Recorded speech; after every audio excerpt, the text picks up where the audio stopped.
Welcome back to our introductions of this studying through the scriptures for a whole year. And I am praying that you're being faithful in your reading. Well, we pick it up here in our next study in 2 Samuel. This week, you'll be reading chapters 19 through 1 Kings chapter 7. And here's what I want you to be looking for. David continues the drama of David's reign. And David seeks to preserve the unity of the kingdom. Remember, now he's over all 12 tribes. But conflicts breaks out like it normally does in humanity. And the 10 northern tribes of Israel, they begin to fight the 2 tribes down south, which would be the tribes of Judah and Benjamin. Well, the northern tribes try, and they decide that they want to follow a man named Sheba in a revolt against David and split the kingdom. But the south stays faithful to David. Well, this leads to a war. And remember our old friend Joab, skilled general? Well, David's skilled general, he defeats the rebels. So the closing chapters are actually an appendix to the book, summarizing David's words and his deeds. I guess you would say his legacy. They show how the affairs of the people are so tied to the spiritual and moral condition of the king.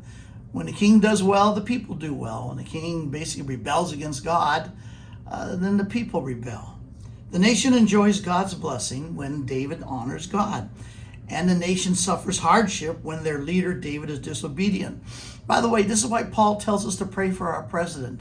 No matter how you feel, we're to pray for him because we as a nation, we are tied to that leadership. Well, now we move into the book of 1 Kings. 1 Kings begins the account of Solomon's attainment to the throne. Remember, Solomon is one of the sons of David. And it's going to immediately speak of his wisdom. This is when he asks, even as a young man, for double wisdom to be able to rule the people. His architectural achievements, his fame, his wealth, but also the tragic unfaithfulness of his life. So in the first chapter of 1 Kings, I want you to be looking for Solomon's half-brother, Adonijah. Well, he attempts to take the throne as David's death is nearing. But Nathan, the prophet, tells David, who quickly makes Solomon co-regent with himself. Remember, Solomon is the child of Bathsheba. And David had promised Bathsheba that he would be her son, Solomon, who would become king after him. So David finally dies. Now, with that, Solomon is king. So he still needs to consolidate his power and deal with the opposing forces to his rule. But after this, the kingdom was going to be united again. But Solomon's ungodly marriages eventually turn his heart from God to idols. So he begins with wisdom and desire to honor God, but you're going to find that Solomon, well, he ends poorly. This wisdom led to the expansion of Israel in its greatest heights, greatest fame, Solomon's greatest achievement, the building of the temple. After that, he would build his own palace, and people from around the world would come in admiration.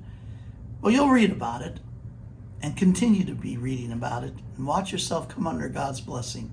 Well, we'll pick it up next week when you read 1 Kings chapter 8 through chapter 20.